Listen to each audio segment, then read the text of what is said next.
Hello students, as you all were requesting कि MPSC 002 जो है उसके और भी वीडियोस लेके आए जाएं ताकि आप अपने एग्ज़ाम की तैयारी अच्छे से कर सकें। सो स्टूडेंट्स, MPSC 002 का एक प्रीवियस वीडियो मेरे चैनल पे ऑलरेडी अवेलेबल है, जो उसके अंदर मैंने क्वेश्चंस करवाए हैं वो क्वेश्चंस, और इस वीडियो में जो क्वेश्चंस मैं करवाऊँगी वो क्वेश्चंस। अगर आप वो सारे क्वेश्चंस को अच्छे से प्रिपेयर कर लेते हैं तो आपको MPSC 002 के एग्ज़ाम के लिए कहीं और जाने की ज़रूरत नहीं है। इस वीडियो के अंदर हम वैसे ही हिंदी एंड इंग्लिश दोनों लैंग्वेजेस में अपने आंसर्स को डिस्कस करेंगे। सो स्टूडेंट्स, जो हमारा पहला टॉपिक है वो है बोलिवियन रेजोल्यूशन के बारे में। ठीक है, जो बोलिविया है, ठीक है, बोलिविया एक कंट्री है, तो वहाँ पे एक रेजोल्यूशन था। तो क्या है वो resolution? So the Bolivian resolution refers to a series of political and social reforms that took place in Bolivia in response to widespread discontent and social movements। ये जो आपका बोलिवियाई प्रस्ताव है ये एक क्या था, सीरीज़ थी। ठीक है, सीरीज़ थे पॉलिटिकल एंड सोशल रिफॉर्म्स के, जैसे कि कोई पॉलिटिकल रिफॉर्म हो रहा है, कोई सोशल रिफॉर्म हो रहा है, तो उसकी सीरीज़ थी that took place in Bolivia in response to wide spread discontent and social movements. जो क्यों हुआ? क्योंकि वहाँ पे जो लोग थे उनके अंदर असंतोष था और सोशल मूवमेंट्स के कारण। These reforms aim to address issues such as inequality, land distribution and indigenous rights. यहाँ पे क्या क्या इश्यूज़ थे, ये जो रिफॉर्म्स थी ये कौन कौन से इश्यूज़ को सॉल्व कर रही थी? तो ये जो रिफॉर्म्स थे ये असमानता, भूमि पुनर्वितरण और आदिवासी अधिकारों जैसे मुद्दों को संबोधित कर रही थी। देन हम बात करेंगे की रिफॉर्म्स की, कि जो रेजोल्यूशन है इसके अंदर क्या रिफॉर्म्स थे। So the resolution included significant measures like agrarian reforms which redistributed land indigenous to peasant communities. जो लैंड है उसका रीडिस्ट्रीब्यूशन किया गया, जो पहले के आदिवासी और किसान समुदाय थे उनको उनकी ज़मीनें वापस दिलाई गई, एंड नेशनलाइजेशन किया गया जो की इंडस्ट्रीज़ थी, जो वहाँ की क्या थी, राष्ट्रीयकरण किया गया वहाँ की जो बड़ी बड़ी प्रमुख उद्योग थे उनका, ताकि एक अधिक न्याय संगत धन वितरण हो सके। जो वेल्थ का डिस्ट्रीब्यूशन है वो सबके अंदर, सब लोगों के पास इक्वल हो सके। देन हम बात करेंगे इंडिजीनियस राइट्स की। So one of the central elements of the Bolivian resolution was the recognition and promotion of indigenous rights. This included legal recognition of indigenous territories and the incorporation of indigenous practices and languages into national policies। So students, indigenous rights का मतलब क्या होता है? Indigenous people वो लोग होते हैं जो ऑलरेडी किसी ज़मीन पे पहले से रहा करते हैं, आप उन्हें आदिवासी भी कह सकते हैं। तो जो आदिवासी अधिकार थे, जो बोलिवियाई प्रस्ताव था, जो बोलिवियाई रेजोल्यूशन था, उसने क्या करा कि आदिवासी अधिकारों की मान्यता और उन्हें प्रोत्साहन दिया। ठीक है, यानी कि उसने रिकॉग्नाइज़ किया एंड प्रमोट किया इंडिजीनियस राइट्स को। ठीक है, यहाँ पे उनको लीगल रिकॉग्निशन दिया गया, उनकी इंडिजीनियस टेरिटरीज बनाई गई। अब हम बात करेंगे कि जो बोलिवियन रेजोल्यूशन है इसका क्या इम्पैक्ट पड़ा। सो बोलिवियाई प्रस्ताव का देश की सामाजिक और आर्थिक संरचना पर गहरा प्रभाव पड़ा, जिससे असमानताओं में कमी आई और अधिक सामाजिक एकजुटता को बढ़ावा मिला। इसने अन्य लैटिन अमेरिकी देशों के समान आंदोलनों और सुधारों को भी प्रेरित किया। अब चलते हैं अपने टॉपिक नंबर 2 पे। जो हमारा टॉपिक नंबर 2 है वो है प्लांटेशन इकॉनमी से रिलेटेड। इसके अंदर हम डिफाइन करेंगे कि प्लांटेशन इकॉनमी क्या होता है। So a plantation economy is an economic system primary based on agricultural mass production. ठीक है, किस पे बेस्ड होता है? एग्रीकल्चरल मास प्रोडक्शन पे, usually of a few staple products. इसके अंदर कुछ हमारे स्टेपल प्रोडक्ट्स आते हैं जिन्हें हम लार्ज फार्म पे ग्रो करते हैं, जिसे हम प्लांटेशन कहते हैं। दीज प्रोडक्ट्स ऑफन इंक्लूड, इसमें हमारी कैश क्रॉप्स जैसे कि sugar, cotton, tobacco and coffee भी आती हैं। सो प्लांटेशन यानी कि जो बागान है, बागान अर्थव्यवस्था की एक आर्थिक प्रणाली है जो मुख्य रूप से कृषि उत्पादन पर आधारित होती है। आमतौर पर कुछ प्रमुख उत्पादों को बड़े खेतों, जिन्हें बागान कहा जाता है, पर बड़े पैमाने पर उनकी खेती की जाती है। जैसे कि एक बड़े पैमाने पे चाय उगा ली, बड़े पैमाने पे कॉफ़ी उगा ली बेचने के लिए, है ना, तंबाकू उगा लिया, ये सारी की सारी नकदी फसलें इसके अंदर शामिल होती हैं। अब हम प्लांटेशन इकॉनमी का हिस्टोरिकल कॉन्टेक्स्ट बताएंगे। इसका ऐतिहासिक संदर्भ बताएंगे। जो प्लांटेशन इकोनॉमीज होती हैं वो particularly prevalent during the colonial period. कब थी ये? जब हमारे ऊपर अंग्रेज़ों का शासन था। सॉरी, हम यहाँ पे लैटिन अमेरिका की बात कर रहे हैं। तो लैटिन अमेरिका में जब औपनिवेशिक काल था उस टाइम पे वहाँ पे प्लांटेशन इकोनॉमी जो थी वो प्रिवेलेंट थी। ठीक है, वहाँ पे अमेरिकाज में, कैरिबियंस में and parts of Asia and Africa में भी। So they were often established by Europeans colonizers. तो हम क्या कह सकते हैं कि जो हमारी प्लांटेशन इकोनॉमीज़ हैं वो किसके द्वारा इस्टेब्लिश की गई हैं? यूरोपियन कोलोनाइजर्स के द्वारा। वो यूरोप के लोग जिन्होंने हमें क्या बनाया था? अपना उपनिवेश बनाया था। उसके बाद हम बात करेंगे लेबर सिस्टम की। The labour system in plantation economy was characterised by forced labour, यानी कि जो आपकी लेबर सिस्टम है उसके अंदर जो प्लांटेशन इकोनॉमी है वहाँ पे फोर्स लेबर कराया जाता था, पर्टिकुलर लोगों से स्लेवरी कराई जाती थी। ठीक है, एंड लेटर इंडेंचर्ड सर्विट्यूड, यानी कि जो बागान अर्थव्यवस्थाओं में श्रम प्रणाली की विशेषता जबरन श्रम, विशेष रूप से दास्ता और बाद में अनुबंधित सेवा से थी। Workers were often subjected too harsh conditions. जो वर्कर्स हैं उन्हें कठोर परिस्थितियों का सामना करना पड़ता था और उनके अधिकार सीमित होते थे। सो स्टूडेंट्स, यहाँ पे हमने किस किस चीज़ के बारे में बात की? सबसे पहले हमने बात की प्लांटेशन इकोनॉमी के डेफिनेशन के बारे में, देन हमने कुछ उसका हिस्टोरिकल कॉन्टेक्स्ट बताया, उसके बाद हमने उसके वहाँ के लेबर सिस्टम के बारे में बताया। अब हम बात करेंगे उसके इकोनॉमिक इम्पैक्ट के बारे में कि जो बागान हैं उनका इकोनॉमी पे क्या इम्पैक्ट पड़ता है।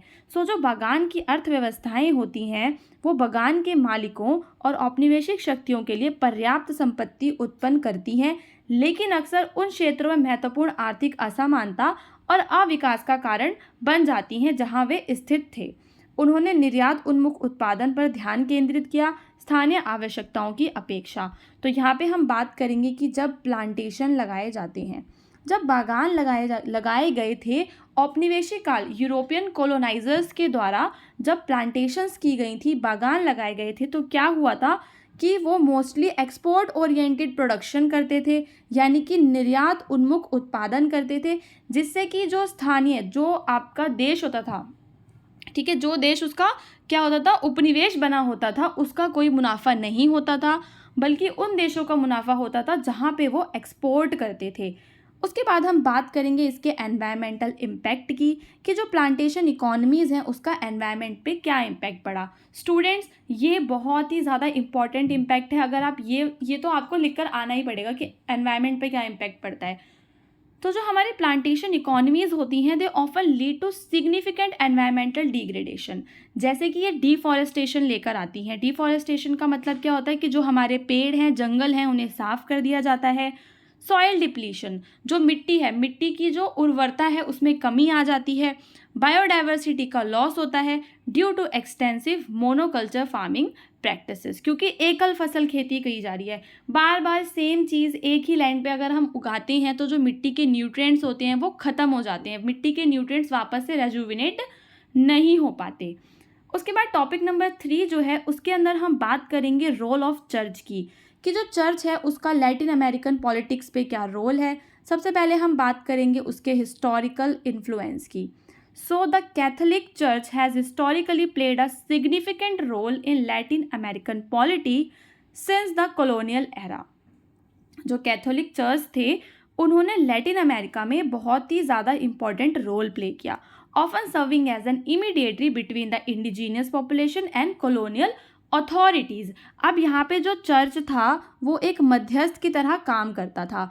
किन दो लोगों के बीच में? एक तो इंडिजीनियस पीपल जो पहले से वहाँ रह रहे हैं, एक वो जो यूरोप से आए हैं औपनिवेशिक ताकतें, उनके बीच में एक तरह का इंटरमीडियरी बना हुआ था। इसके बाद हम बात करेंगे लिबरेशन थियोलॉजी की।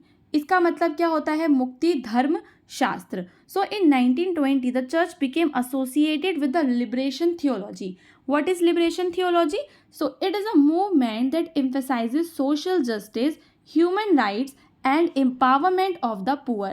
तो ये एक मूवमेंट था जो किसकी बात करता था? सोशल जस्टिस की, ह्यूमन राइट्स की और गरीब लोगों के एम्पावरमेंट की। तो यहाँ पे लिबरेशन थियोलॉजी के बारे में आपको लिख के आना है कि लिबरेशन थियोलॉजी क्या है, और जो चर्च है वो इससे जुड़ गया था। 20वीं शताब्दी में जो चर्च है वो मुक्ति धर्मशास्त्र से जुड़ा हुआ था, जो सामाजिक न्याय, मानव अधिकारों और गरीबों के सशक्तिकरण पर जोर देता है।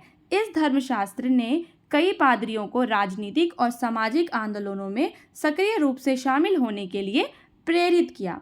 उसके बाद हम बात करेंगे मीडिएशन और पीस कीपिंग की। जो चर्च है वो हमेशा एक मीडिएटर का काम करता था कॉन्फ्लिक्ट्स के अंदर, और फैसिलिटेट करता था डायलॉग्स उन लोगों के दो पार्टीज के बीच में जिनके बीच में क्या हो रखा हो, कॉन्फ्लिक्ट हो रखा हो। This role has been crucial in peace process and political transitions in countries like Colombia and El Salvador.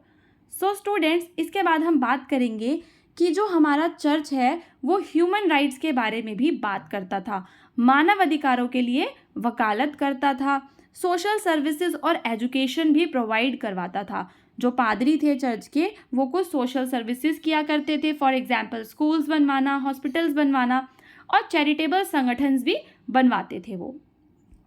उसके बाद अगर हम रिसेंट ईयर्स की बात करें, जो चर्च है वो किस तरह के चैलेंजेस को झेल रहे हैं। So in recent years the church influence has face challenges due to secularisation.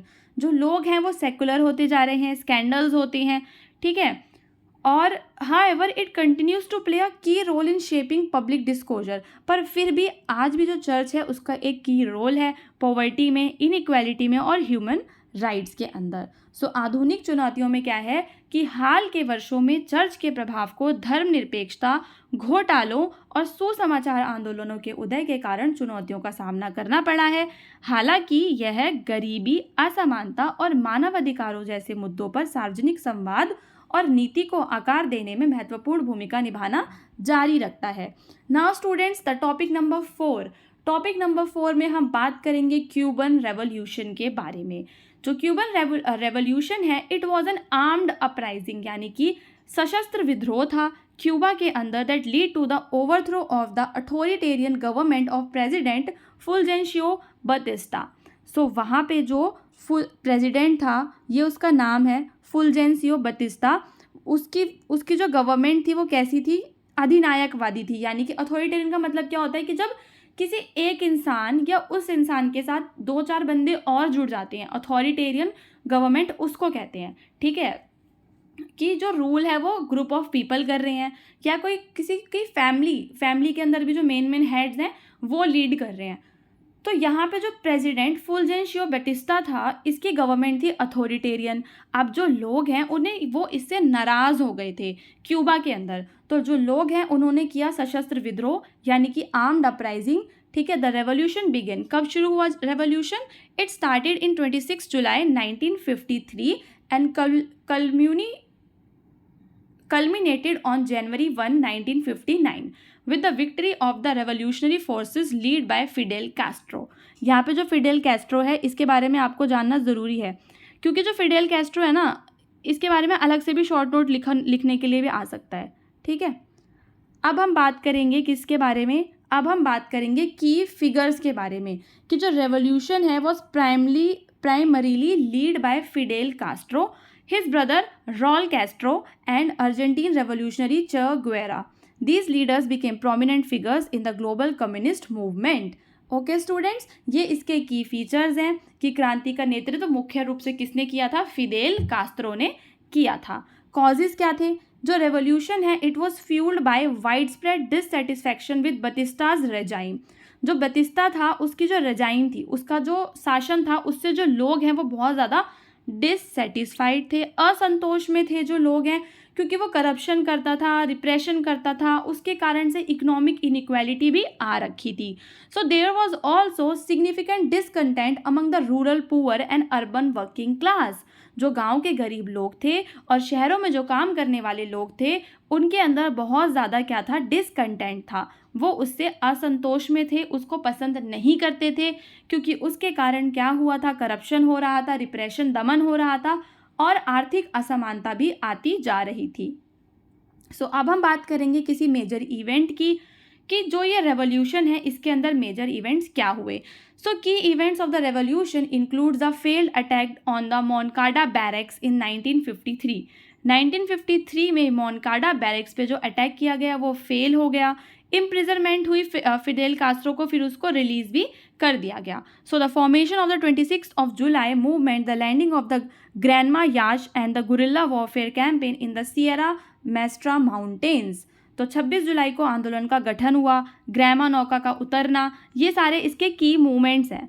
ठीक है, तो अब क्योंकि इनको यहाँ पे डिस्क्राइब करने का टाइम नहीं था तो आप इनको एज इट इज़ लिख के आ जाना कि जो मेजर इवेंट्स है वो क्या क्या हुए. उसके बाद हम बात करेंगे इसका आउटकम. ये जो आपका रेवोल्यूशन हुआ इसके परिणाम क्या हुए. सो द सक्सेसफुल रेवोल्यूशन, पहली बात ये जो रेवोल्यूशन है ये सक्सेसफुल था. It resulted in the establishment of a socialist state in Cuba. इसकी वजह से क्यूबा में एक सोशलिस्ट स्टेट का इस्टेब्लिशमेंट हुआ with Fidel Castro becoming the prime minister. और क्या हुआ, जो फिडेल कास्ट्रो हैं वो प्राइम मिनिस्टर बन गए और बाद में प्रेसिडेंट बन गए. This lead to extensive land reforms. फिर क्या हुआ, लैंड रिफॉर्म्स हुए. ठीक है, नेशनलाइजेशन हुआ इंडस्ट्रीज़ का और free health care and education system भी हुआ फिदेल कास्ट्रो के राज में. भूमि सुधार, उद्योगों का राष्ट्रीयकरण और मुफ्त स्वास्थ्य सेवा और शिक्षा प्रणालियों की स्थापना हुई. सो स्टूडेंट्स, एक चीज़ और है कि हम इसमें देखेंगे कि जो क्यूबा में क्रांति हुई उसका यूएस के जो उसके रिलेशंस हैं उस पर क्या इम्पैक्ट पड़ा. सो जो क्यूबन रेवोल्यूशन है वो उसने रिलेशंस को ख़राब कर दिया between United states and Cuba. US ने क्यूबा पर एक नाकाबंदी लागू की और कास्ट्रो सरकार को उखाड़ फेंकने के कई प्रयास किए, जिनमें 1961 में विफल बे ऑफ पिग्स आक्रमण शामिल है. ठीक है, ये आपको याद कर लेना है कि ये कौन सा आक्रमण है. ठीक है, Bay of Pigs invasion 1961. Okay, global influence क्या हुआ, तो जो ये जो क्रांति थी इससे लेफ्टिस्ट मूवमेंट जो है बाकी देशों में बढ़ा लैटिन अमेरिका के साथ साथ. It also cemented Cuba's alliance with the Soviet Union. और जो क्यूबा है वो सोवियत यूनियन के साथ जुड़ गया, क्योंकि आपको पता होगा कि जो वर्ल्ड है वो दो हिस्सों में बटा हुआ था उस टाइम पे. तो सोवियत यूनियन में जुड़ गया जो क्यूबा है.